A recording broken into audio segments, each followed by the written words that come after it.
Pwede kang mag-run ng 10K, walang kahit anong sintomas, at pakiramdam mo ay mahusay ang katawan mo, habang may lumalaking widowmaker blockage sa loob mo. Paano ito posible? Dahil hindi iniintindi ng biology kung gaano kabilis ka makatakbo.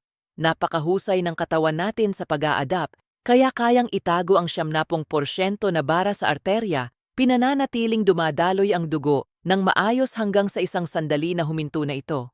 Ito ang dahilan kung bakit para sa kalahati ng mga lalaki, ang unang sintomas ng sakit sa puso ay hindi pananakit, kundi biglaang kamatayan. Sa video na ito, ipapakita ko kung bakit nabibigo ang isang malusog na puso, paano itinatago ng katawan ang mga ticking time bombs na ito, at ang tanging paraan para masuri ang puso bago maging huli ang lahat. Para maunawaan kung bakit bumibigay ang isang malusog na makina, kailangan nating alisin muna ang balat ng dibdib. Kapag pinag-aralan natin ang anatomiya ng puso, makikita natin ang isang kalamnan na nangangailangan ng mas maraming oxygen kaysa halos anumang ibang tisyo. Para makuha ang oxygen na ito, umaasa ito sa isang network ng mga daluyan ng dugo na nakapalibot dito, nakilala bilang coronary arteries. Noong mga unang anatomists, inisip nila na parang korona ang itsura ng mga daluyan na ito, kaya ito tinawag na coronary. Pero gusto kong isipin ninyo ito bilang ugat ng isang malaking puno. Kapag naputol ang isa sa mga ugat na iyon, ang sangay na sinusuportahan nito ay mamamatay halos kaagad. May dalawang pangunahing manlalaro dito, ang right coronary artery at ang left coronary artery. Ang left coronary artery ay naghahati sa isang malaking daluyan na tinatawag na left anterior descending artery o LAD. Sa emergency room, may tawag kami dito na widowmaker. Ang dahilan? Simple lang, geometry. Ang LAD ang nagdadala ng dugo sa harap at ilalim ng left ventricle, ang pangunahing pumping chamber ng puso. Kung mabara ang maliit na sanga, mawawala ang isang dahon. Pero kung mabara ang puno, babagsak ang buong puno. Ang bara dito ay humihinto sa kakayahan ng puso na mag-pump ng dugo sa katawan, na nagdudulot ng malawakang pagkamatay ng tisyu. Pero paano nabubuo ang bara sa isang taong regular mag-ehersisyo? Para maunawaan ito, tingnan natin ang pader ng daluyan ng dugo. Ang malusog na arterya ay flexible tulad ng bagong goma na hose sa hardin. Ang loob na lining nito ay tinatawag na tunica intima. Sa perpektong mundo, makinis ang lining na ito, parang teflon. Dumadaan ang dugo ng walang friksyon. Pero hindi perpekto ang buhay. Sa loob ng dekada, ang mga bagay tulad ng mataas na presyon ng dugo, mataas na asukal sa dugo, at paninigarilyo ay parang sandpaper sa lining na ito. Kahit ang sheer mechanical stress mula sa mataas na volume ng dugo sa dekada ng intense exercise ay maaaring magdulot ng maliliit na gas-gas at punit. Dito nagsisimula ang problema. Sinusubukan ng katawan na ayusin ang mga gas-gas. Pinapadala nito ang LDL cholesterol sa lugar, parang spackle na nag-aayos ng butas. Pagkatapos, ang immune system ay nagpapadala ng white blood cells para inspeksyonin ang pagkukumpuni. Kinokonsumo ng cells na ito ang cholesterol, nagiging foam cells, at kalaunan ay tumitigas. Ang tumigas na halo ng cholesterol, calcium, at cellular waste ay siyang tinatawag nating plaque. Ang kondisyong ito ay tinatawag na atherosclerosis. Ngayon, narito ang maling akala na nakakapangkit ng panganib sa buhay ng marami. Karamihan ng tao, iniisip na ang build-up ng plaque ay parang bara sa lababo ng banyo. Iniisip nila na unti-unting lumiliit ang tubo hanggang sa isang araw, hihinto na ang tubig. Akala nila mararamdaman nila ito, na mauubusan sila ng hininga o makakaranas ng pananakit ng dibdib habang lumiliit ang daanan. Lohikal ito sa isip, pero mali biologically. Napakahusay mag-adapt ng katawan ng tao. Habang lumalaki ang plaque, ang pader ng arterya ay lumalawak palabas para maisaayos ito, pinananatili ang daanan para sa daloy ng dugo. Ito ang tinatawag na positive remodeling. Ibig sabihin, pwede kang magkaroon ng malaking plaque, pero ang tubo mismo ay nananatiling 100% bukas. Normal ang daloy ng dugo at wala kang sintomas. Pwede kang mag-run ng 10,000 at pakiramdam mo ay mahusay dahil dumadaloy pa rin ang dugo.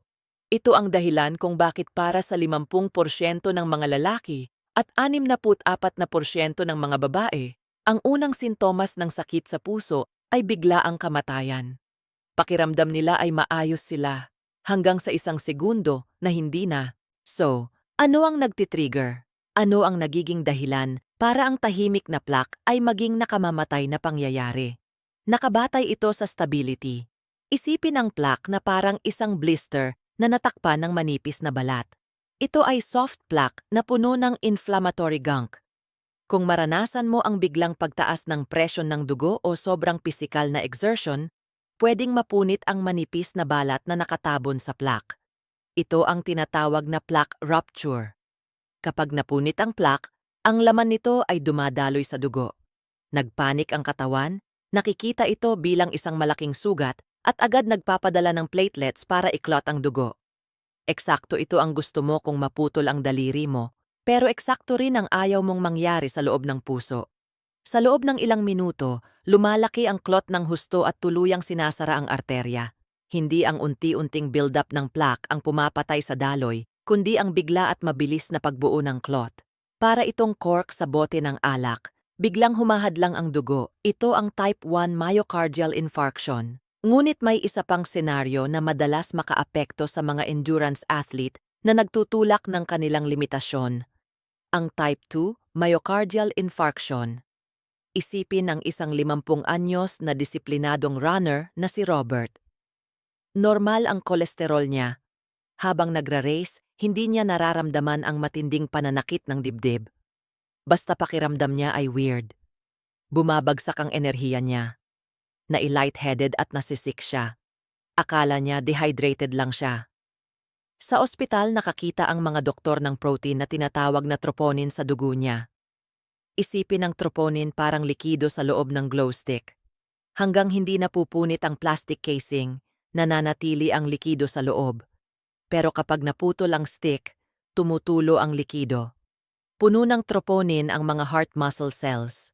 Kapag namatay ang mga cells na ito, nabubuksan sila at tumutulo sa dugo. May heart attack si Robert, pero nang tiningnan ang arteries niya, hindi 100% blocked ang tubo. 50% lang ang bara. Paano siya nagkaroon ng heart attack habang dumadaloy pa rin ang dugo? Ito ay problema ng supply and demand. Habang nakaupo sa sofa, irrelevant ang 50% blockage. Crimped ang hose, pero sapat pa rin ang tubig para diligan ang damuhan. Pero kapag tumaas ang heart rate ni Robert sa 170 beats per minute, kailangan ng puso niya ng damang-damang dugo. Pero ang crimped artery ay kayang maghatid lang ng maliit na volume. Mas mataas ang demand kaysa supply at nagsisimulang magsuffer ang heart muscle. Ito ang tinatawag na ischemia. Sa kaso ni Robert, may dagdag pang factor, atrial fibrillation o AFib. Ang puso mo ay tumatakbo sa electrical grid na nagko-create ng coordinated squeeze. Sa AFib, tumitigil at nanginginig ang itaas na chambers. Ang kaguluhan na ito ay sumisira sa timing. Kung pagsamahin mo ang partial blockage at ang mabilis na tibok ng puso sa AFib, nagkakabuo ng perfect storm. Masyadong mabilis ang tibok ng puso, kaya hindi ito nabubusisi, at hindi sapat ang oxygen na nai-deliver ng arteries para sa pace. Ipinapakita nito ang 70% threshold. Karaniwan, hindi mo mararamdaman ang pananakit ng dibdib hanggang ang arterya ay mga 70% blocked. Sa ibaba nito, nag-a-adjust ang puso. Sa itaas nito, mararamdaman mo ang paninikip habang naglalakad pataas ng hagdan, na nawawala kapag naupo ka. Tinatawag namin itong stable angina. Ito ang check engine light ng katawan mo. Ngunit tandaan, karamihan ng heart attacks ay nangyayari sa mga tao na may less than 50% blockage dahil ang soft plaques ay mas madaling pumutok kaysa sa malalaking stable plaques. So, kung hindi mo ito mararamdaman, may magandang balita ba? Oo? May secret backup system ang puso mo na tinatawag na collateral circulation. Isipin ang main arteries mo bilang interstates. Kung may traffic jam ng ilang taon, nagtatayo ang puso ng side streets para bypass ang blockage. Ito ang dahilan kung bakit ang 70 anyos ay maaaring mabuhay sa heart attack na pumapatay sa 40 anyos. Ang mas matandang puso ay nagkaroon ng panahon para buuin ang detours. Sa mas batang tao, biglaan ang rupture. Biglaang nagsasara ang highway at walang daan paligoy-ligoy. Isa sa pinakamabisang paraan para mapalago ang vessels na ito ay sa pamamagitan ng Zone 2 at height training. Ang ehersisyo ay nagtatayo ng network na bumibili ng oras at ang oras lamang ang pinakamahalaga. Sa ER, sinasabi namin, time is muscle. Sa loob ng 20 minuto, nagsisimula ang irreversible damage. Sa 70 minuto, nagiging scar tissue ang heart tissue. Ang scar tissue ay hindi nagpupump.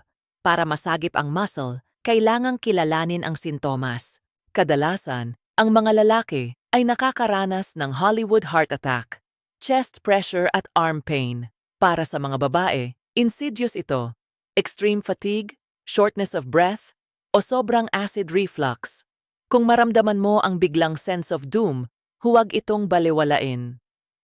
Kung pumalya ang plumbing, PCI ang isinasagawa ng cardiologists.